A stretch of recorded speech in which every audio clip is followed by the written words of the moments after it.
Welcome back to our little farm. It's a beautiful day here in Central Portugal. We've got a big pile of forest cuttings and clearings and trimmings to process and put through our wood chipper.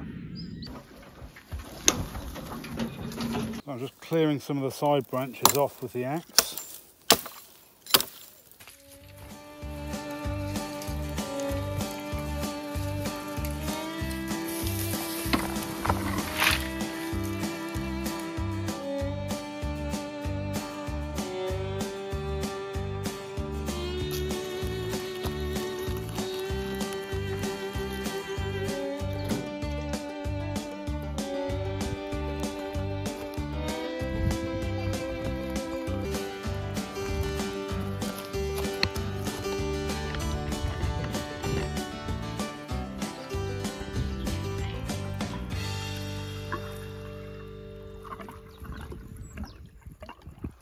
Think it'll start?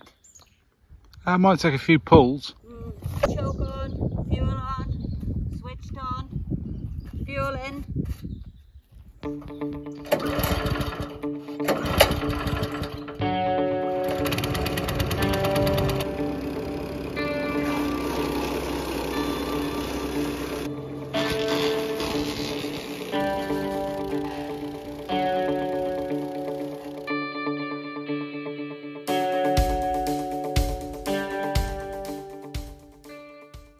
We bought this chipper pretty much the first week we came to the property. Put this off. There's one of four we could choose from. There was a smaller one and a larger one, and then another that would go on the back of a tractor. The smaller one wasn't really able to handle anything, any twigs of any size, and the bigger one, which would have been more suitable, was actually a bit too big and too hard for me to handle. Dan has taken responsibility for the strimmer and the big chainsaw. This is my special machine. It cost somewhere between 750 and 800. I can't remember the exact price now. The reason that I like it is I can move it around. Occasionally things get stuck and you've got to take it apart. In here I can see that there's a twig stuck in the blades. You see, Dan? Either it's stuck because it got jammed or we ran out of fuel. No, we didn't run out of fuel.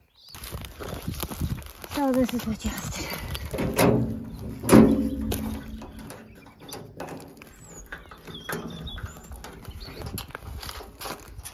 Put some washers. Spring washers. So there it is. The offending stick. Thing which is a great thing but also kind of annoying is if you even so much as touch this bar, it's a safety mechanism for switching it off.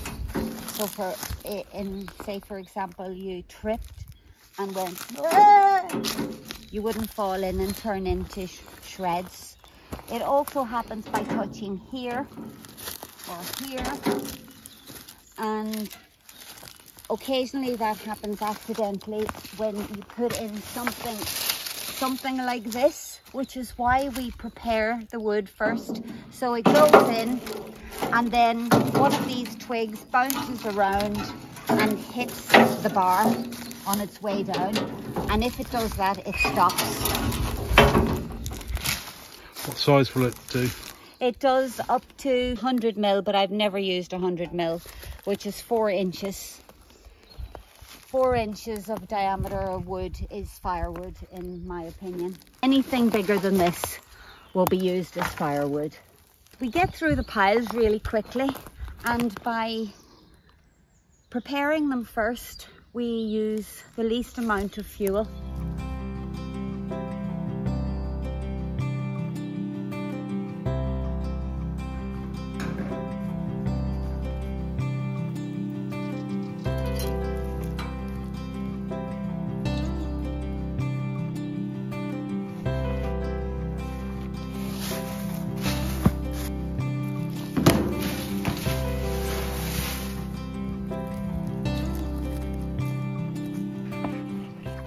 What are you doing with the cardboard?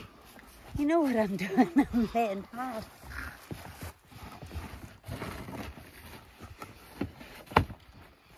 Somebody left this cardboard at one of the local municipal bins and I retrieved it.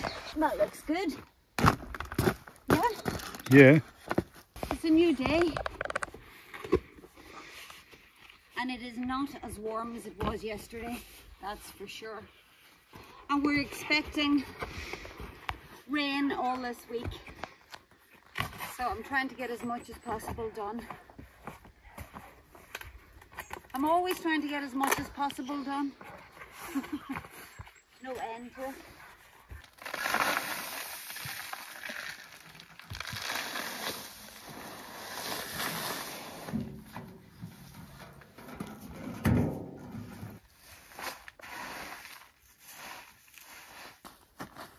Yeah, that's lovely.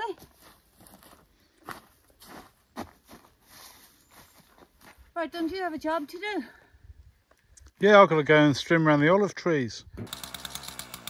Almost olive picking season, so all of these suckers need to come off the trees. Most of these I'll just put through the shredder. I've completed the removal of all the little suckers, so he's making sure that there are no brambles.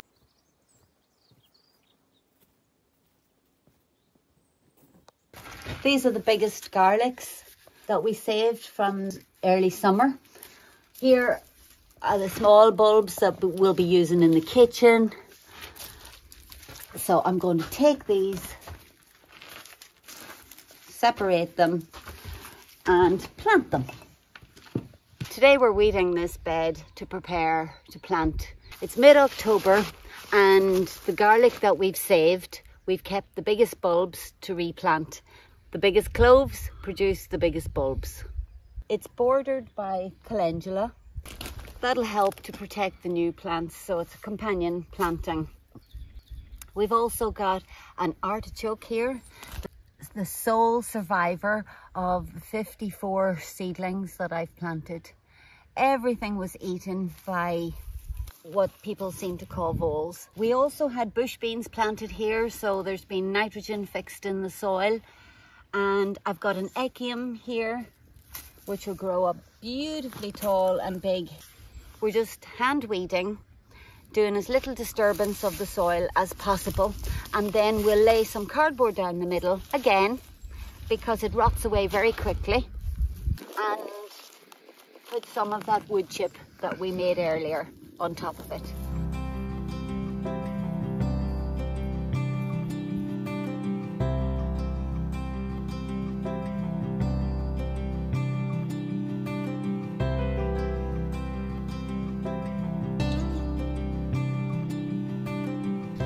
That's the bed ready for planting. How many garlics are we planting? We don't have enough this year to have for food and for planting. And I planted 150 cloves last year. About 20 or 30 were eaten by the voles. So this year I'm going to plant about 300.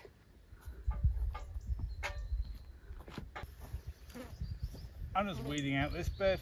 It's a bit of a mission.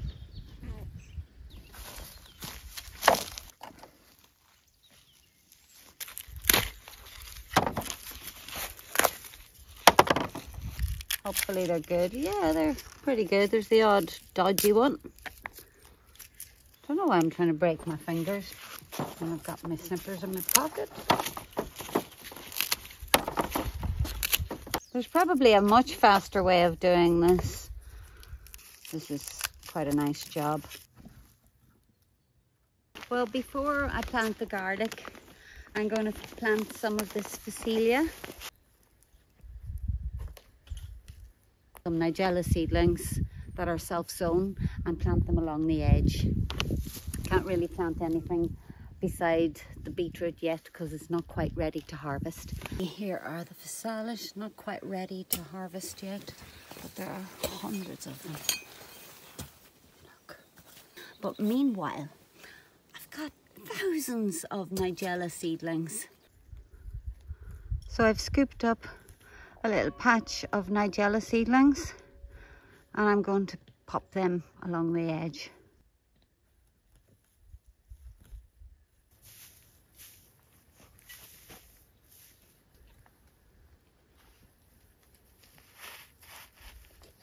So the rooty end goes in the bottom and the pointy end at the top.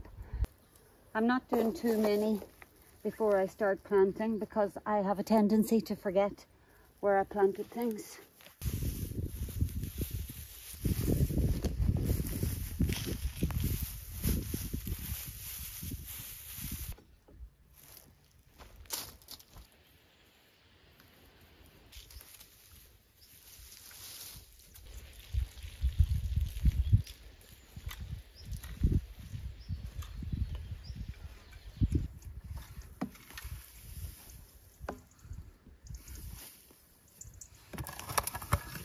This is what they call a guadaña here in Portugal. I think it's something like a Dutch rake. It's an incredibly useful bit of garden equipment where you need to drag things, catch things and drag things. They're incredibly sharp, these spikes, so you've got to be very careful with them. I've been dragging big clumps of it out. This horrible grassy stuff. It's about all that grows here in the summer.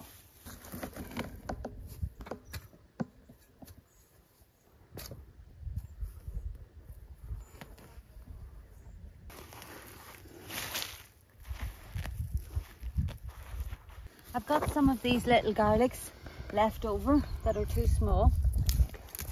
So I'm going to bring home some of these black-eyed beans. They're used in a recipe in Portugal that Dan absolutely loves. I've let them dry on the plant. So there should be enough. Do you think there's enough? No. No, we have more at home.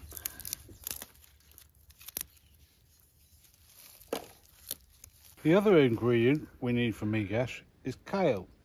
Everywhere in Portugal has always got plenty of kale growing, and we're going to pick a bit of this perennial kale that we planted at the beginning of the summer.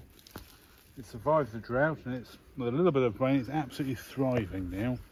So I'm going to pick from the bottom, try and choose the best leaves from the bottom.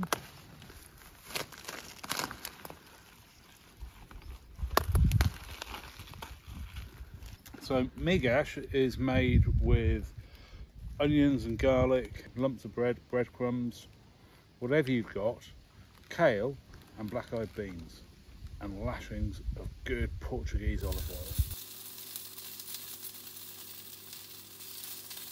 Well, we've been preparing for the olive harvest, preparing for autumn, planting new things to keep going over the winter. Pretty soon we're going to be harvesting the olives, taking them to the lagar where they'll be pressed and turned into some of the finest olive oil we've ever tasted. That's not true. You won't be helping me with the olive harvest. I've got to go and do some work in England for the next few weeks, so more than likely I will not be helping with the olive harvest. That's it from us. Bye. Bye.